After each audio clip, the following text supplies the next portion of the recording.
Hello? Hello? Could I have everyone's attention, please? Thank you so much for attending. Good evening. My name is Justin, and I serve as the president for Change here at Clemson. On behalf of the Rutland Institute for Ethics, I would like to welcome and thank all of you for participating in our annual Tigers for Integrity, Discourse, and Ethics Conference. The Rutland Institute's TIDE Conference seeks to inform participants of ethical dilemmas in order to promote discourse and cultivate integrity as it relates to specific academic disciplines and to move participants to address those dilemmas. The conference will critically examine how integrity and discourse interact, diverge, and create a more just society and a university culture that promotes fairness and respect. Tonight's speakers will lead sessions on their respective topics that encompass this year's theme, Clemson Tigers, fulfilling our mission one decision at a time. Many of you are here as a part of a class assignment, so we want to make sure that your attendance is accounted for. We will utilize a QR code at the beginning and the end of today's session, which will verify all attendees who are present now and remain for the entire session. Should you need to leave early, you will need to work with your instructor on how to verify your attendance. We encourage all of you to stay until the end if possible. Please scan the QR code on the screen and complete the short survey for our pre-session attendance.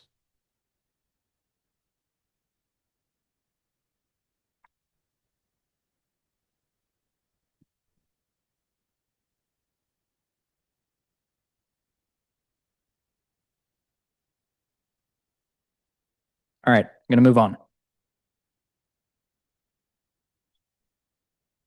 At the end of today's presentation, we will also share some of our upcoming events.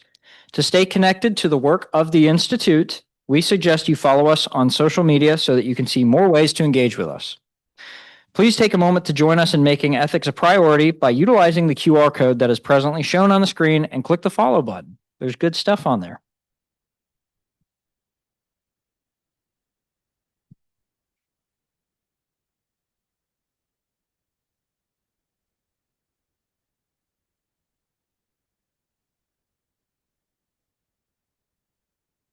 Now, without further ado, it is my pleasure to introduce our keynote speaker for this evening, Dr. Otis Pickett.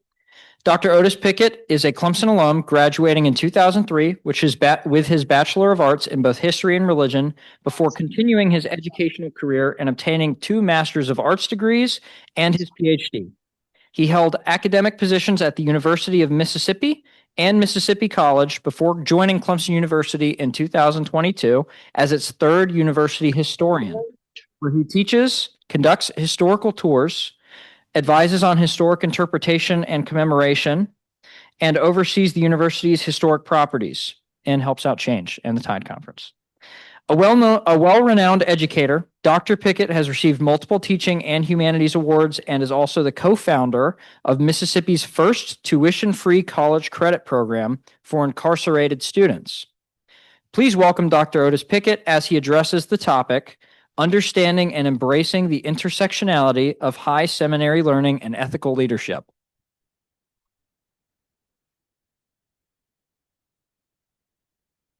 Appreciate it. Thank you. How are y'all doing tonight? Thank you so much for having me.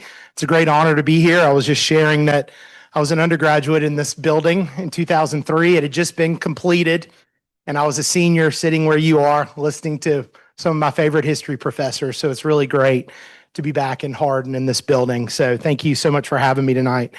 So a little bit about me. I'm a historian. I study religion in the U.S. South. And so for 20 years, I've been researching really Christian ethics in the U.S. South, how Christians applied ethical treatment of other human beings in the 19th century. I was really interested in, were there any Christians in South Carolina who are anti-slavery in the 19th century? I was also really interested in, were there Christians who were pro-integration that maintained integrated churches after Plessy versus Ferguson? And so that's kind of what my book is about. If you want to check it out, Clemson actually made a gift to the press. It's with USC Press to make it free to download. And I know you've downloaded a lot of QR codes, but if you wanted to download that and you can get a free copy of my book and check that out, I'd be happy answer questions or come to your class or whatever and talk with that or an organization. A little bit about Thomas Green Clemson. So I serve as the university historian. I teach the Clemson history class. If you haven't had that, it's a 1 hour class. And we how we got started, what was on this land before we were a university, what presidents did to shape this university, what other people have done to make us who we are. And Thomas Green Clemson left this land that was a part of his father-in-law's estate, John C. Calhoun, this land in 1888 to the state of South Carolina through the Morrill Land Grant Act of 1860, an institution of higher learning. And so he had attended the Royal School of Mines in Paris. He had studied at the Sorbonne. He was one of the leading chemists in America when he came back in the 1830s to the United States.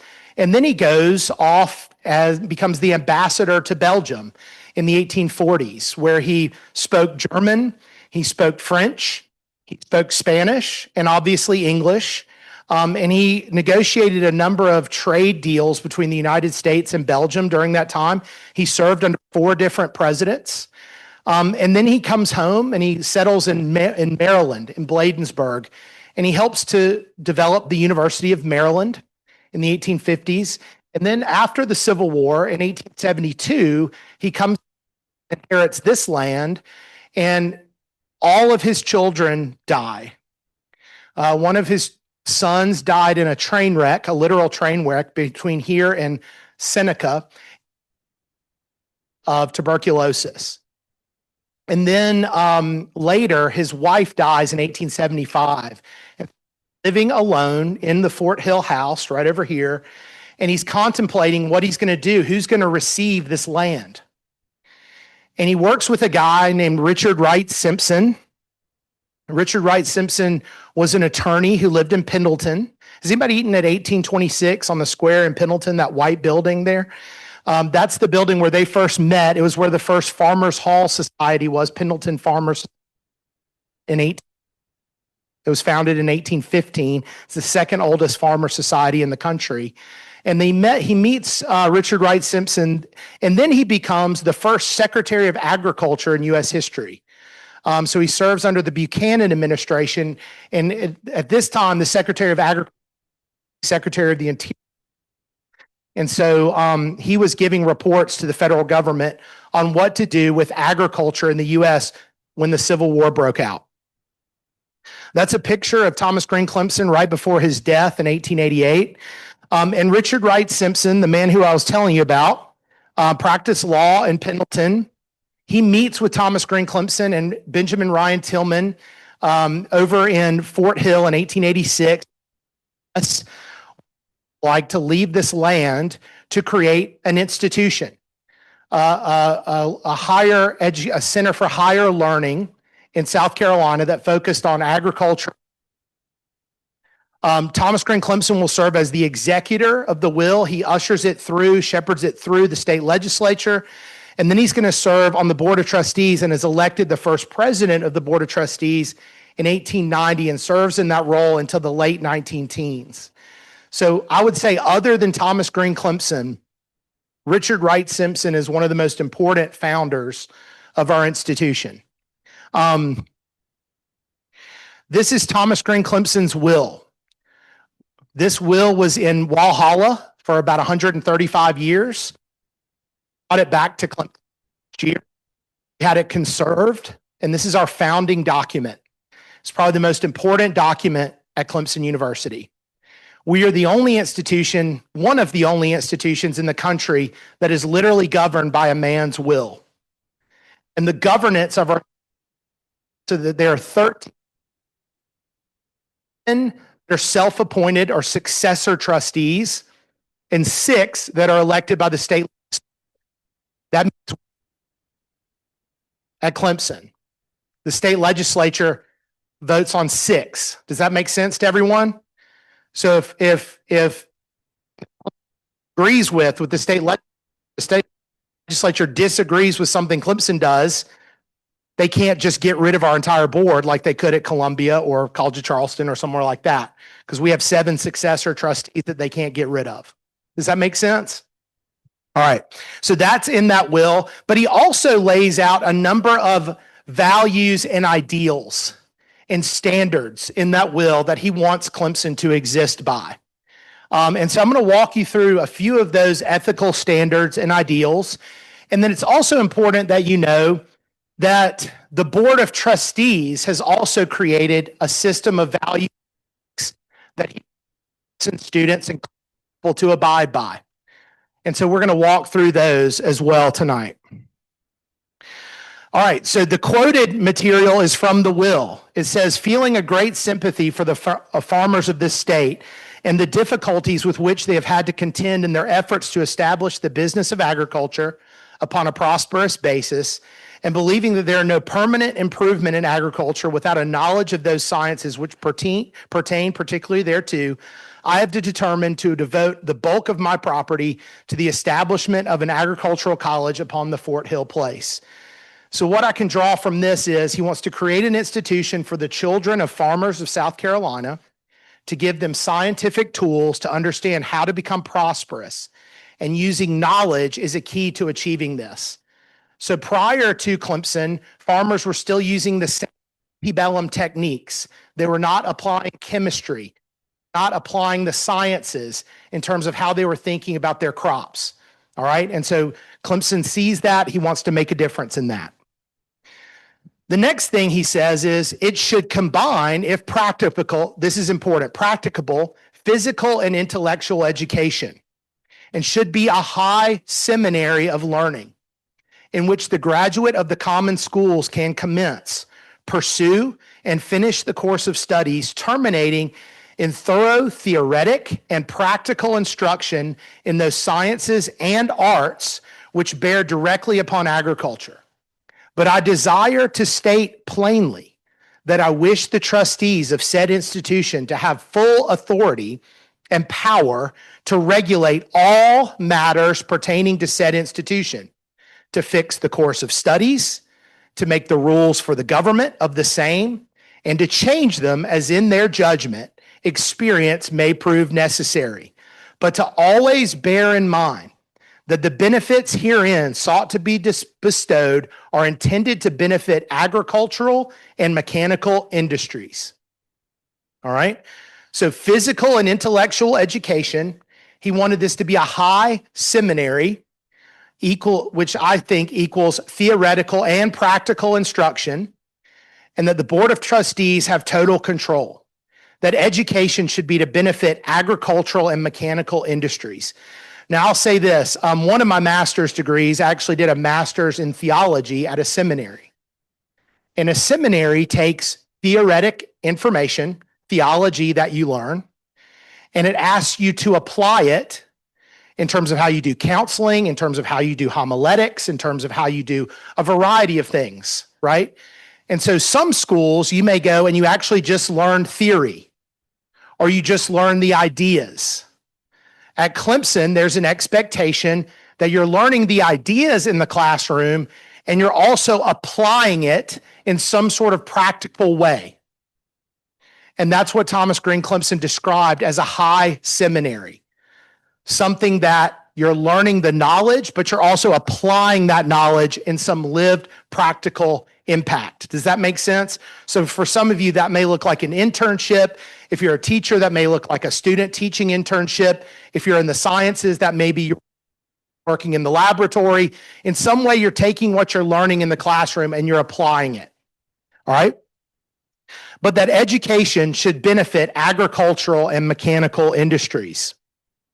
All right. He also says, I trust that I do not exaggerate the importance of such an institution for developing the material resources of the state by affording to its youth the advantages of scientific culture, and that I do not overrate the intelligence of the legislature of South Carolina, ever distinguished for liberality, in assuming that such appropriation will be made as will be necessary to supplement the fund resulting from the bequest herein made. So Thomas Green Clemson is wishing Clemson Agricultural College, this is what we were called until 1964, the Clemson Agricultural College of South Carolina, to be a public institution.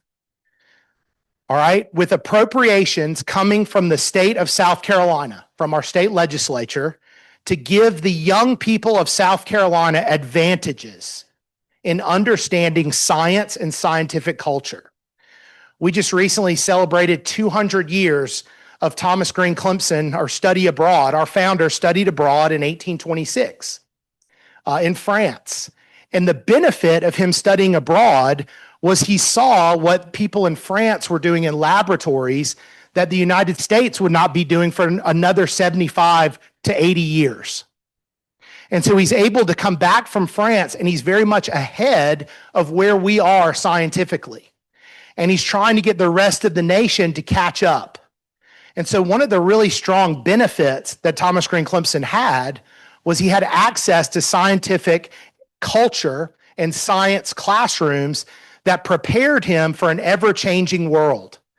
And hopefully one of the benefits that you have from coming to Clemson is that you're being prepared in ways that other people don't have access to for the world you're getting ready to face. All right? So that was his desire. All right? So if we're to frame the ethical standards of Clemson's founding, we're for the farmers of South Carolina, promoting scientific knowledge. Education should have both a theoretic and a practical application. Industries, both agricultural and mechanical, should be supported.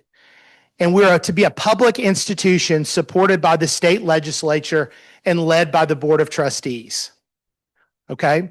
So these are things that I would say are frameworks for Clemson to understand in terms of our mission, in terms of Thomas Green Clemson's vision, that as we move forward, we need to keep these things in mind. That means even if you're not from South Carolina, at some level, you're living in South Carolina when you come here. And at some level, Thomas Green Clemson wanted your education to benefit our state in some way. Does that make sense? He also wanted you to be based in knowledge and scientific truth. That means there's data that's been proven and scientific research that has been peer reviewed that should drive our decision making. All right? He wanted us to be knowledge driven. He also did not want us to be pie in the sky. You've heard of the term ivory tower, an ivory tower academic, someone who just sits in their office and ponders questions. He wanted us to ponder and then apply what we're pondering in people's lives to make a difference. So Clemson has long had faculty and students who've thought about amazing things and invented incredible things and done incredible things and then taken that out to the world to improve the world and to improve our state. All right? The Board of Trustees has also laid out 6 values. I'm going to walk you through these values real quick. A lot of people don't know that the Board of Trustees has laid out these values. You can actually Google them. You can Google Clemson University Board of Trustees values, and these are actually the values specified by according to the Board of Trustees, which is our governing. The Board of Trustees wants us to have integrity. They want us to be honest, trustworthy, responsible, and ethical. They want us to show respect, to value the rights of others, their individual differences, beliefs, and ideas, to actively listen and communicate. I love this, to seek to understand the challenges they face and to be tolerant and forgiving. Wow, those are 2 words you don't hear a lot these days. To be tolerant of one another and forgiving. It almost is like we're a community and we're supposed to engage in a community with deep and profound respect for one another, even though we might disagree. All right? We also value diversity. We want to attract and retain students, faculty, and staff with diverse backgrounds who come together as one inclusive Clemson family. This is a part of the values of the Board of Trustees. Patriotism. Our trustees want us to honor our military heritage and our commitment to duty, service, leadership, and tradition. If you're interested in my Clemson history class tomorrow at 12:30 in Watt 108, we have somebody coming to teach my students about the history of military heritage at Clemson University. We have two really important spaces. We have the Military Heritage Plaza over in Bowman Field, and we have the Scroll of Honor over across from Memorial Stadium, which honors the 498 men who have given the ultimate sacrifice to serve their country and die defending their country. So military heritage is a huge part of our identity all the way up until 1955. Okay? All right. Our Board of Trustees also wants us to be excellent in everything we do. They want to win. They want to continuously improve. They want you to be creative and take the appropriate risks, to learn from failure, but that best is the standard. The best has been the standard at Clemson for a long time, and they want that to continue. All right? Self-reliance. They also want you to work hard, to have self-discipline, to be results-oriented, to dare to do the right thing, even when it's difficult or unpopular. And if I were to boil down my whole talk tonight, I would boil it down to that. That you know in your heart what is right and true.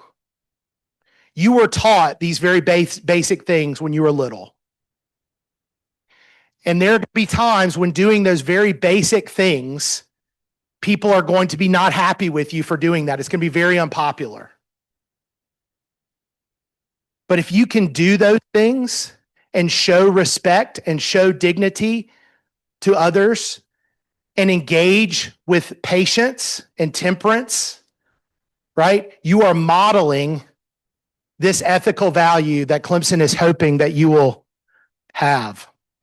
So, how do we lean into our values and system of ethics at Clemson? I would give three things, and then I have a small example, and then I'm done, okay?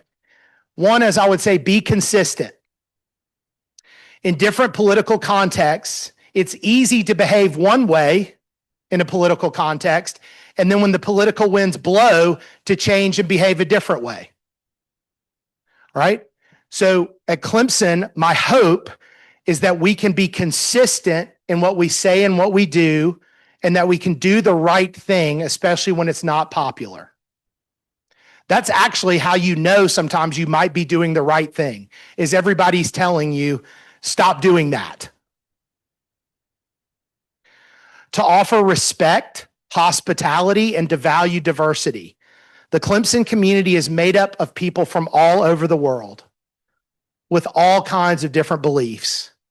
We have to value and respect each individual no matter what. The way I look at it is, you're a part of my family. If you are part of Clemson, you are part of my family, and you get respect and dignity and rights because you're a member of my family and you sit at my table. And therefore at Clemson, we should behave differently than other people are behaving. Serve your neighbor, the state of South Carolina, and our nation. The through line of Clemson's history is service, whether that's military service, service in your discipline or field, service to your family or your community or your state or your nation. Clemson people serve, and then we serve, and then we serve, and then we die. And we model to the next generation how to serve. And that's what we do. Okay? That's what we do at Clemson. Let me give you an example of how we're trying to do this in my office. That is the Hopewell Plantation. The Hopewell Plantation is one of the oldest homes in South Carolina that's still standing. That was the home of an American Revolutionary veteran, a general by the name of Andrew Pickens. Andrew Pickens fought in the American Revolution. He also hosted on this property the very first treaty ever in American history between the federal government and Native American people in 1885. It's called the Treaty of Hopewell, where he treated Native American people with dignity. And it's one of the few treaties we can look at in our nation's history and say people were treated equitably. Okay? Native Americans were treated equitably by Andrew Pickens and fairly. Andrew Pickens and Thomas Green Clemson also owned enslaved people on this plantation. One example is Susan Clemson Richardson. Okay.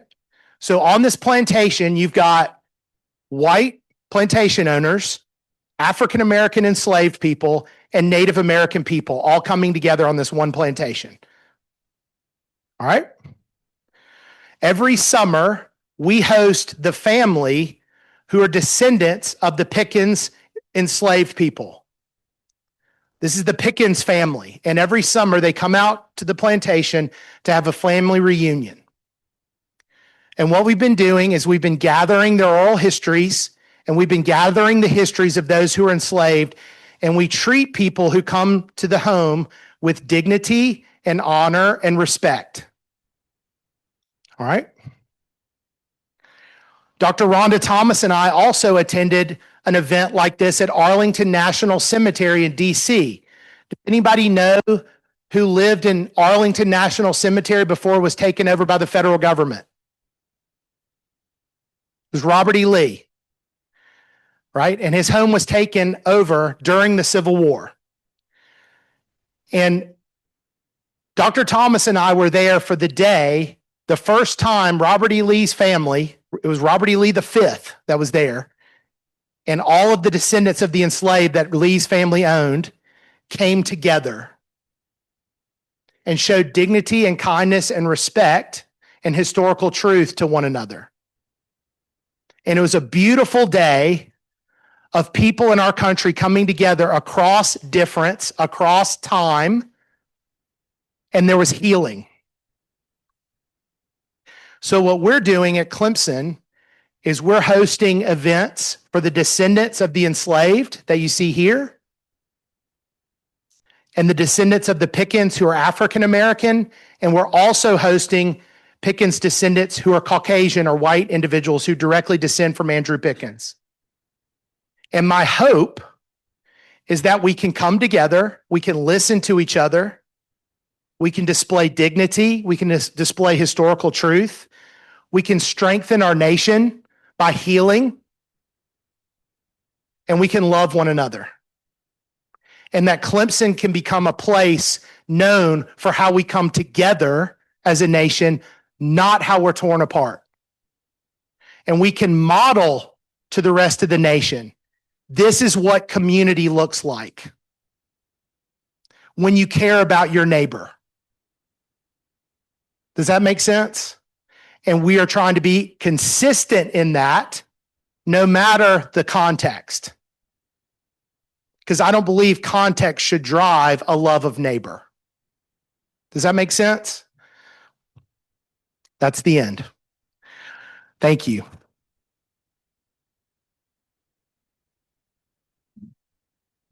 I have 2 minutes left for questions. I don't know if we're going to take questions.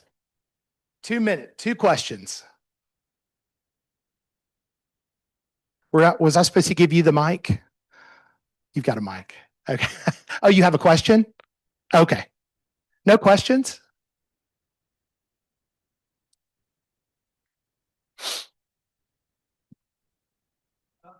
Okay.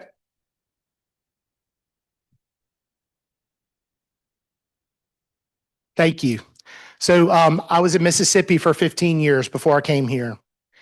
And we did a lot of conflict resolution and racial healing work in Money, Mississippi, which was the home of Emmett Till. And I saw a community come together through history and truth to be reconciled to one another because people took the time to come to meetings and build trust and build human relationships, even though they disagreed. And then we also did work in Philadelphia, Mississippi, and you may not know this, but that's where 3 civil rights workers were murdered in 1964. And their killer had never been brought to justice. And everyone in the community knew who the killer was. Right? And so I worked with a woman named Dr. Susan Glisson, who brought people together in circles to tell their stories and to build trust. And she's the same one who did the work in Arlington. And now we're working with Susan at Hopewell. And so she's helping us heal. And I'll just say the previous university historians didn't like these conversations because they were hard. And so I like these conversations because they're hard. Okay. Because everybody's saying, don't do that. Don't do that. Yeah. One more question.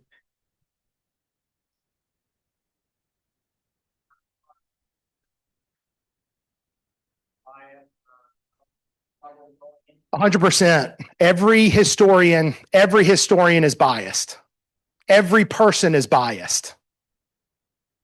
And I am very upfront and honest about my biases. If you read my book, my introduction says, here are all my biases. And here's the most objective story I could come up with based on the evidence and acknowledging my own bias. And what happens is other people write histories, and it becomes a part of a larger narrative called historiography. And between my story and 400 other people's stories, we might find some truth. But my job as a historian, what we do is we cite evidence. So if I make an argument, I have to put a citation at the end of my paragraph that says where I got this document from. And my peers review that to make sure it's accurate and make sure I engage with the scholarship appropriately. And so it's been through a lot of peer review and been published. And so that's why a peer-reviewed document is more trustworthy than something that may be written by a popular press. Yes, yes. Thank y'all so much.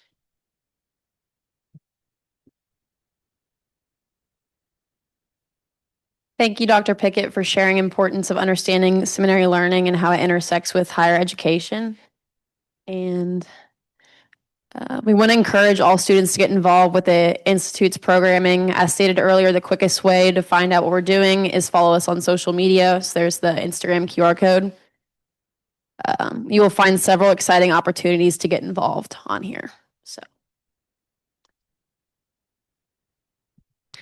by being here tonight, you've already completed a requirement for our Ethics Scholars program, and you may not have even known it. Our program recognizes undergraduate and graduate students committed to ethical leadership and decision-making and offers the opportunity to earn Ethics Scholar Cord or Distinguished Ethics Scholars Medallion, along with a certificate to strengthen your resume. You can self-enroll through Clemson Job Link and track your progress as you build valuable ethics-based experience. Learn more through the links on our social channels or at clemson.edu/ethics. You can also get involved with Change, the Student Ethics Committee of the Rutland Institute for Ethics. Change creates campus-wide and college-specific programming that brings ethical decision-making to life through speakers, events, and real-world applications. Members can help lead initiatives like the annual Ethics Day, Tide Conference, and the Ina B. Durham High School Ethics Case Competition, while also serving as the student voice of the Institute. With representatives from every college, Change is a great way to engage, lead, and make an impact in ethics at Clemson. You can talk to me or another representative tonight about how to get involved. And then for those of you needing to verify your full attendance for this event, please utilize the QR code now displayed on the screen.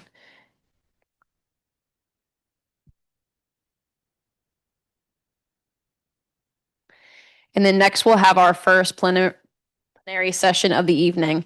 If you need assistance with directions, please refer to the signage outside the auditorium doors. In the meantime, we'll be taking a quick break before our plenary session begins, promptly at 6:10 p.m. Okay. Thank you so much. Thank you.